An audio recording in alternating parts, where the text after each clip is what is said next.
Welcome to the American Valor podcast. Today we are speaking with Mathew Lehnig. Matthew is the Vice President of Programs at Accelerate.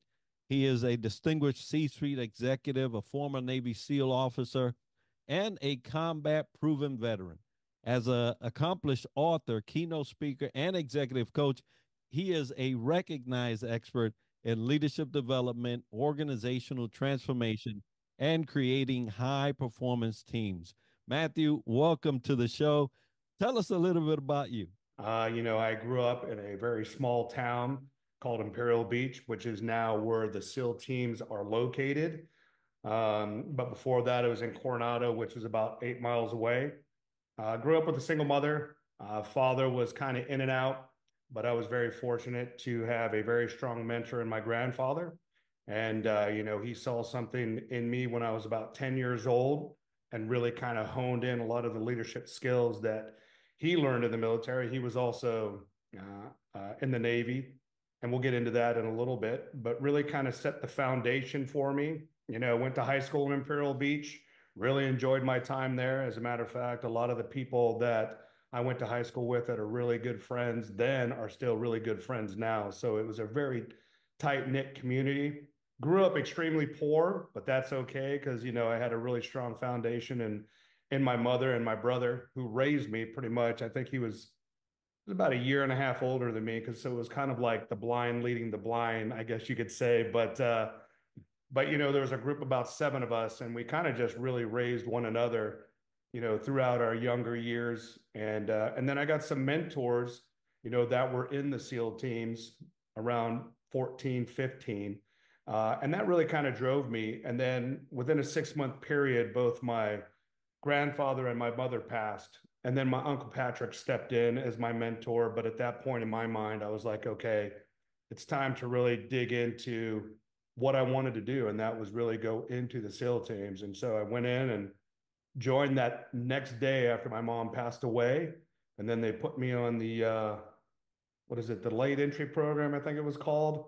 So I had about 6 months, to kind of prepare. And then I went right into the military from that point on and went right to boot camp, A school, and right to basic underwater demolition SEAL training. Well, what a trajectory. Now, folks, being poor is a circumstance, it's not a character trait, right? And so I'm glad that you were able to go from one to another. Sorry that that loss was so sudden, but it seems like as a young man, you was already had your eyes on the mark and were going down a great path.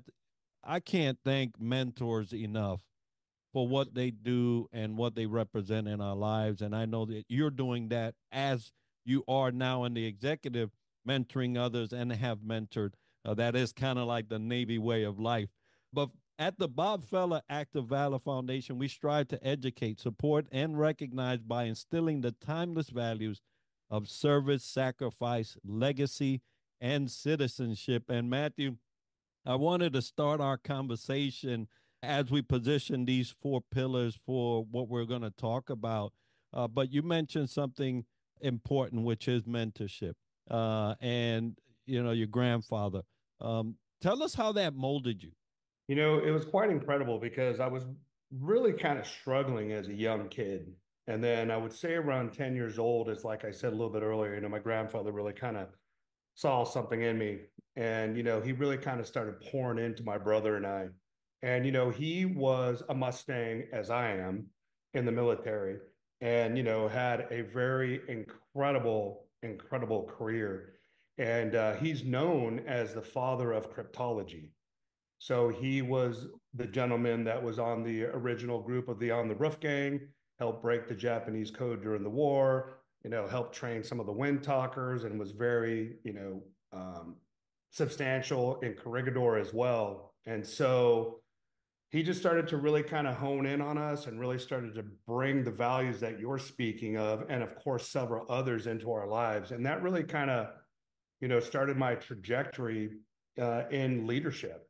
And so, when you have such an incredible mentor like that, really kind of guiding you, um, I mean, I think the sky was the limit. Like I said, even though, I came from a background that was a little bit more difficult, I just think I just had this drive. And so he helped that. He helped hone that in. And that drove me not only, through high school on the swim team, and all of the other things that I did. But I think after he passed, I mean, he already stilled, those values in me and kind of already knew that what trajectory that I was going to go. And so I found that to be extremely valuable for me as I started moving into my military career. Well, bless him for that because, and you say the father of cryptology. Now, I'm a METOC, so Mhm. crypto and METOC are part of information dominance warfare right now. And so now we're a family, but what a legacy to leave behind, not only what he did, but how he put that in you and you was able to take it forward. Well, what was incredible is so where the SEAL teams are now, he was the he was the CEO of that base because it used to be the cryptology school was located on that same base. And so that's how we got to Imperial Beach. But a lot of this I didn't know until I was actually in the military and in a school. My grandmother called and said, "Hey, make sure your whites are ready." They called the CEO and the master chief of the school. And I'm like, okay. And then my uncle Dwayne, Captain Dwayne Whitlock, picked me up. And in the 45-minute drive over to the cryptology over in Pensacola, Florida, he told me my grandfather's true life story. And I mean, my mouth just dropped. I mean, to find out all the stuff that I had told you about earlier, but to just really hear who he was as an individual. And they were naming the head cryptological building in Pensacola after my grandfather, which is Carmichael Hall. And what I found was he was the one that established the plans to move it from Imperial Beach over to Pensacola. And because of what he did, that's how he got the term the grandfather of cryptology. So quite incredible. Wow. Yeah, you were just saying it and my jaw dropped because what an experience as a young sailor to find this out. What I love about that is that most people that are great don't ever talk about it, right? And so he was already in that position and you kind of find out later. What a great story. Now, let's talk about service as we're going through the pillars. And service to one's country often comes with personal costs and incredible rewards. What has your journey of service taught you about the importance of putting others before self? And how has it influenced your life after active duty? Well, I think, service is really, uh, it's kind of shaped who I am and kind of became a part of who I am. And I say that because really from the beginning, obviously with my grandfathers, and to shift a little bit more, even my other grandfather Lehnig, my grandfather, he was also a Mustang retired commander in the Navy as well.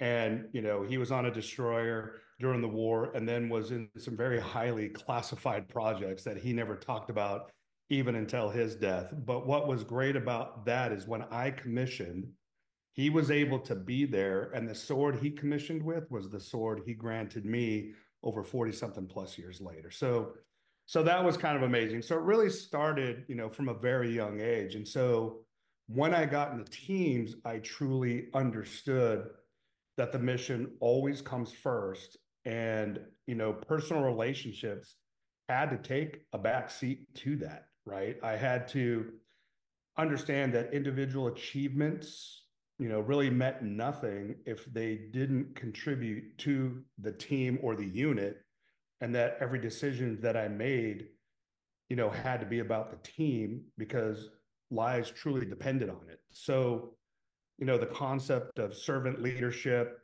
um, was ingrained for me, from early on, from learning it from my grandparents until them passing on. And then, of course, my Uncle Patrick, who's a very distinguished gentleman within the leadership development organization field. I mean, he worked for Aramco for many, many years. And he kind of took me under my wing and then kind of guided me in the next level of leadership and of servanthood because I was kind of lost for a little bit, and he kind of stepped in and really kind of honed in and took his time and really showed me, hey, you've got all of these value propositions. Now let's go ahead and move forward. And so when I moved into the work that I'm doing now with Accelerate or through executive coaching, I still live the principles of serving others, whether it's mentoring individuals through, the C-suite, or it's coaching leaders through challenges, or also I coach for an organization called the Honor Foundation. And that organization is really focused towards getting military members as they transition into the private sector. So my goal has always been to really, focus on individuals, kind of empower them, so that they can go forward and do great things. And I always look at leadership as it's not really about being the person in front. It's really about being side by side with an individual and then giving them the tools, the mentorship, and then the confidence that they need to really kind of excel and trajectory in the way that they want it to go. And so for me, I think the way that I've been my entire life, and even now, I'm a very faith-based man. And so I continue to give back in that as well. And so for the last 12 years while I was in the military, I also preached the gospel, to many men, because I think, the leadership foundations from a biblical standpoint is so important. And so all of those really kind of remain at the core of who I am. And I think the other aspect, it's not really about, recognition or titles. I think it's about who we impact along the way and how we help others succeed. And to me, that's kind of the servanthood that I have and that I've always really aspired to be, is really just to kind of pay it forward. Great aspirations to have, and you laid out a lot of great tips for leaders. So if you are listening and you wanted to be a leader, that's one great segment right there to listen to and take notes.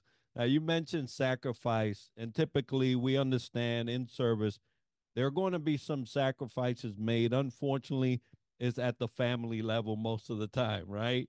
So, as we go into the pillar of sacrifice, as a Navy SEAL, you were trained to face some of the toughest conditions and make extreme sacrifices. Can you share a moment that truly tested your resolve and the role sacrifice played in shaping you both as a SEAL and a person? Yeah, let me kind of head back. So like I think it's for us, sacrifice is a constant companion. I mean, it's in the military, it's a part of kind of who we are. It really kind of shapes us. I think it shapes us mentally. I think it shapes us physically. It shapes us emotionally. I mean, it's just a part of who we are. And I think for me, in my journey, it was really the hardest challenge was, the toll that it took on my relationships. Because, there were very long deployments. There were unpredictable schedules, as you very well know, the intense demand of our job. It was really hard to maintain connections outside of the SEAL community. And I think that's why in the military, that brotherhood and that connection was so tight. On the outside, my friendships were strained really. And it was really difficult to be emotionally available to anybody outside of the program. I mean, the reality is, and you've been in the military, so you know this. I mean, the first 17 years of my career, I was on sea duty and constantly deployed. I mean, it was like one deployment. I had a little bit of a break in between there, but I was on a sea duty, shore duty, which I mean, the first year I was gone 285 years of travel, or 285 days of travel. And so I remember I was coming off of my third combat tour and getting ready to go to a fourth. And the command said, listen, you have 17 years of sea duty. You need to get back. And I'm like, oh, really? I'm sorry. 8 deployments and multiple combat tours wasn't enough for you. And they're like, listen, you need a break. And so I remember just kind of sitting there going, I was really upset. And I remember, the Master Chief, who was a good friend of mine, who was running militant at the time. I remember opening up the door and I'm like, you're going to send me to shore duty, aren't you? And he goes, yes. And I'm like, listen, you're setting my career back, because at this point, I was being groomed by some of the top Master Chiefs in the SEAL community. And I'm like, if you send me to the shore community, That's 3 years at the shore command. And then, of course, you got to do your deployment and your senior enlisted advisory position, your SCA position before you move into the next position. And they said, well, I'm sorry, we're going to send you. And I said, okay, if you do, I'm going to commission. And they didn't believe it. And so they sent me over to basic underwater demolition SEAL school. And then within 6 months, I put in a commission, picked it up the next year, and then put it on in 2010.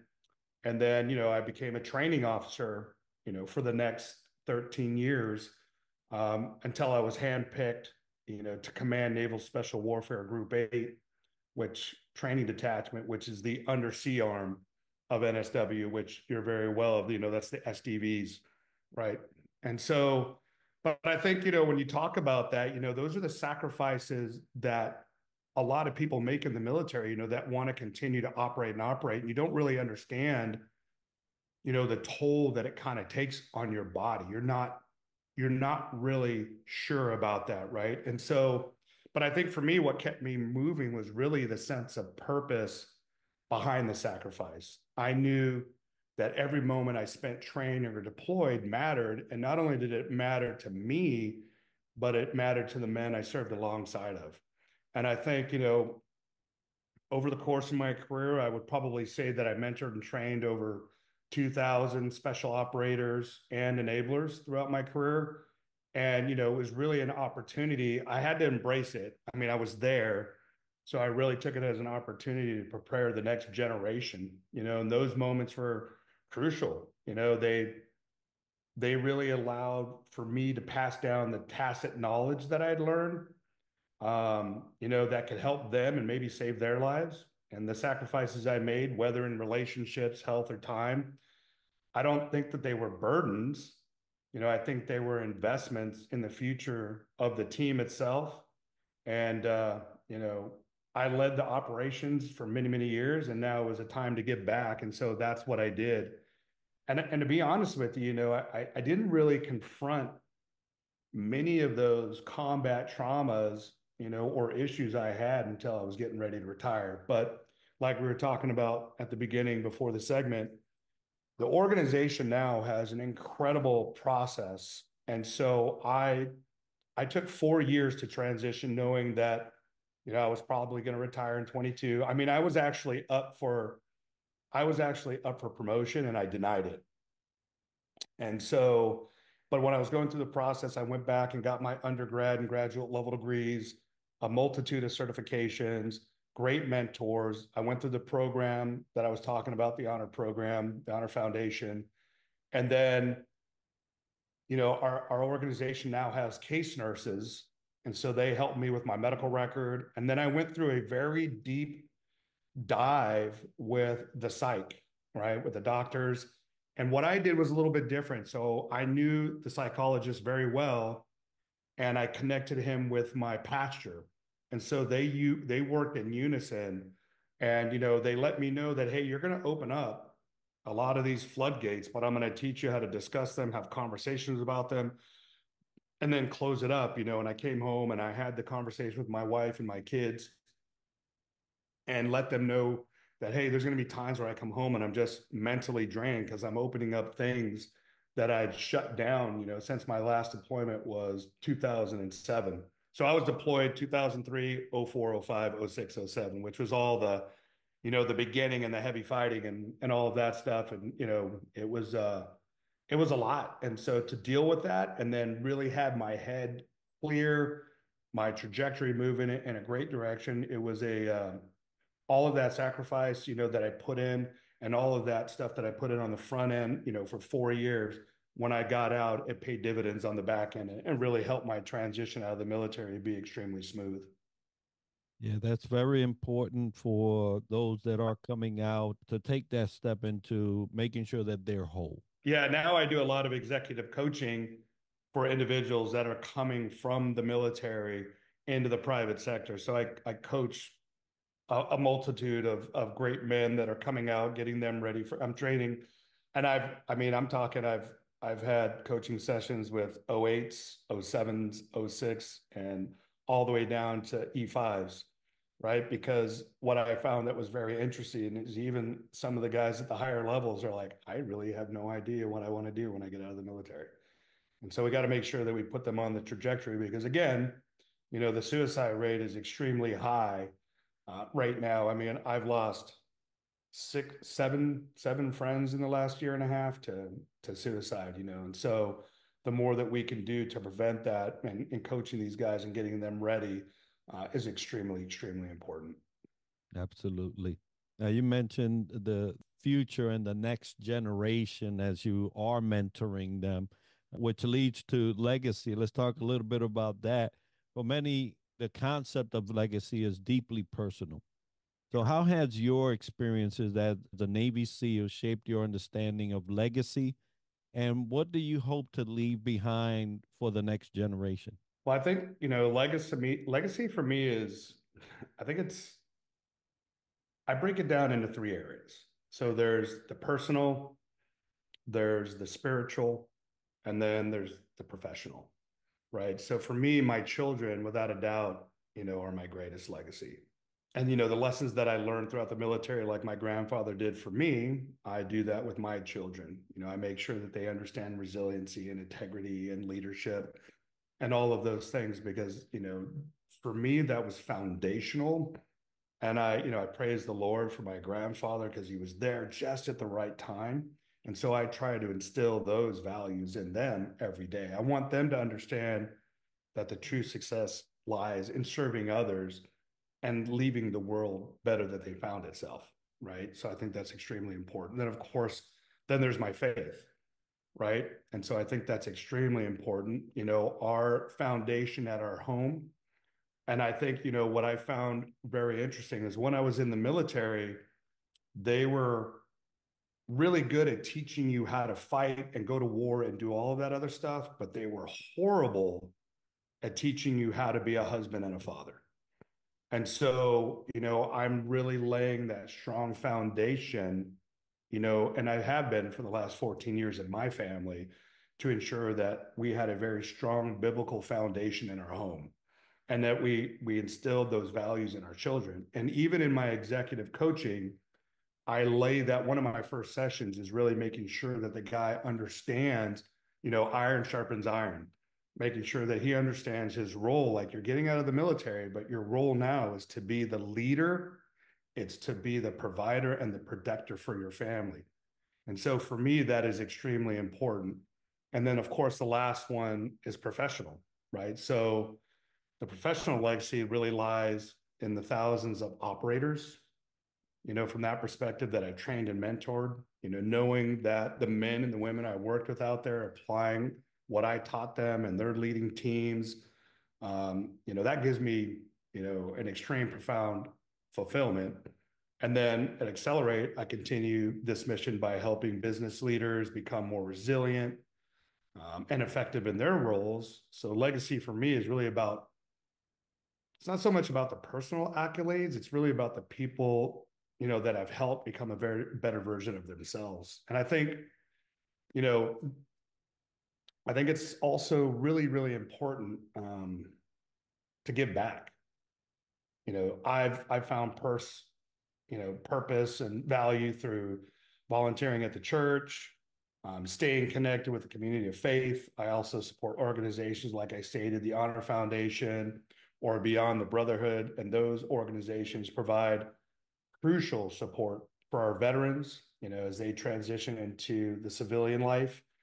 Um, and so, these ways is really kind of how I continue, my work of service. And I think it's just when you do things like that and you work with these individuals at every level, so children, military, and then in the private sector, you're leaving a legacy in all three areas. And I think it's really important that we understand as military individuals, and that's why I really love, what you're doing is because you're talking to people. And what I found is, I'll have these incredible talks. Right? I'll have these talks with these incredible men that have been in for like 30, 40 years and in company or in the military, maybe 30 years. And then I'm like, hey man, like, have you passed on a lot of that knowledge and where can we find it? And they're like, well, I've never really thought about that. I'm like, because when you leave, all of your knowledge leaves with you. And then are you sure that you really set a legacy for those guys and those gals that you trained? And, have you really thought about that? And sometimes guys are like, well, yes, I have, and I've done really well. And other times guys are like, I have no idea. Right. So I always find that fascinating, So for me, to be able to know that, my children, once I'm gone, that they're going to live and prosper and do great things is extremely fulfilling. All the gentlemen that I've trained in the military and the women that I've trained in the military that can keep doing their jobs, that's extremely fulfilling. And then, of course, the people that I continue to train now with the leadership fundamentals, that they'll be able to pass those on to more and more people. And, that tacit knowledge will not be lost. So. Yeah, absolutely. I think you've done a good job in setting up legacy, not only for yourself, but your future generations. So thank you for doing that and taking those steps to continue to create that. Now, there's a part of our nation that does not know much about the military. They're called civilians, right? And we were once civilians, and they want to tell us that we're now civilians again, but that's a hard sell. But they are a complement of our citizens in our nation that don't really have a good grasp of what the military does, what we're there for. They know they celebrate us a couple of days the year and wish us well in our service. But talking about citizenship, citizenship is sometimes seen as simply a status, right? But it's also a call to action. So, how do you define what it means to be a good citizen, and what lessons from your military experience would you want civilians to understand and embody? I think that's funny that you say that because I personally, to me, citizenship is not just a status, it's a responsibility. Being a good citizen means, being actively engaged in the world around you and then taking ownership, really of the community that you're a part of. So, in the military service, for us, military service, we give, we totally understand the deep understanding of what it means to show up for other people, right? Even during under the hardest conditions, or even if it's extremely inconvenient, we know it's about the team. We know it's about the community. We know that it's about something greater than ourselves. And so, I think when I left the military, I realized that, not only are we responsible for it there, but it extends beyond the battlefield. It extends beyond the military. And it's about being present. It's about being accountable, and it's about being willing to lead in everyday life. My kids are all in sports. And so, I'm also a part of that. I'm a coach for them. I take care of the things that they need. And, I lead in the community. And I think, I do that through church. I found ways to stay connected and give back to our community. Faith has really been an anchor, reminding me that service doesn't stop when the uniform comes off.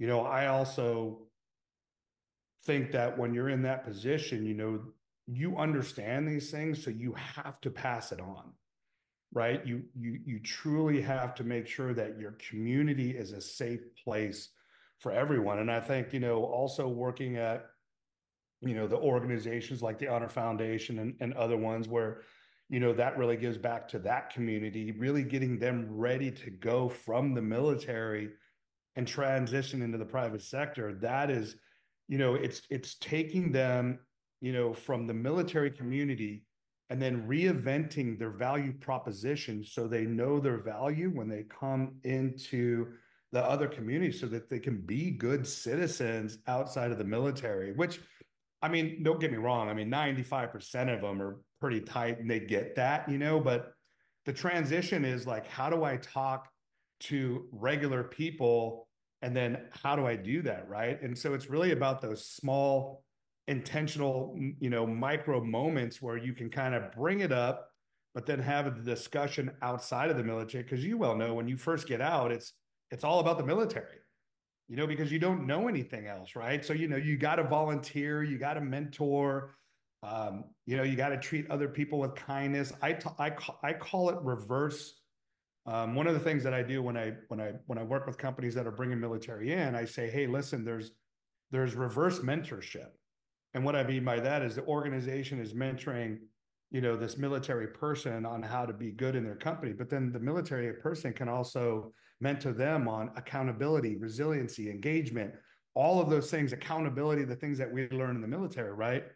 And so you have to understand that we all have a role to play, and it's up to us to really teach one another and to make a difference, no matter how small it is within our communities. And so, my goal has always been to like inspire others to lead with purpose and to live in a way that makes an impact to the community. Whether that's, again, leaving the legacy through your children, through operators I've trained, the leaders I've mentored.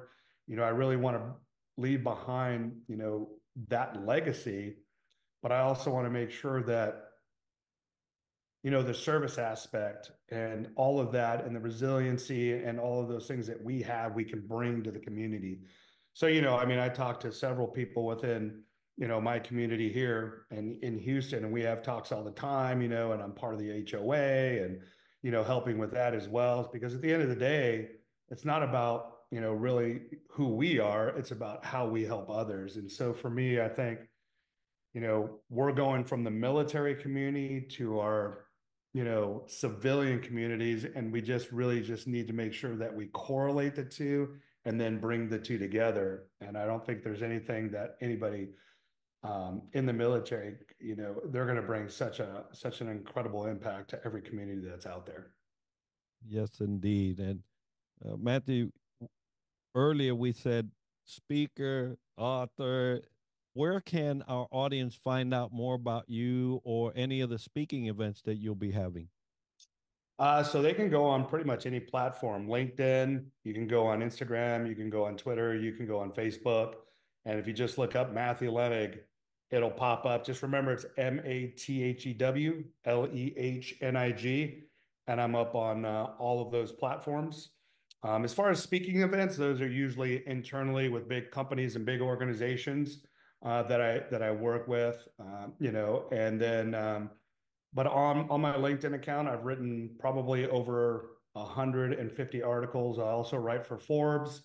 I've been co-authored in several other, big magazines and other places like that, like Harvard Business Review and a few others. So if you look up Forbes, and my name, it'll pop up on some pretty good stuff. But all of those are on my LinkedIn account anyway. So that's kind of where you can find me. And then of course our company Accelerate, you can look that up. It's an incredible consulting firm, and now, like I stated, we're moving into AI and SaaS integration, so we're moving quite rapidly. So, All right. Well, folks, we'll have that as part of the show notes so that you can get a hold of Matthew and what he's doing. Matthew, thank you so much for taking this time to be with us here and sharing your story and what you're doing. Folks, for more information on the foundation, please visit us at our website, activevaloraward.org. And on behalf of the Bob Feller Active Valor Foundation, thank you all for joining us on this episode.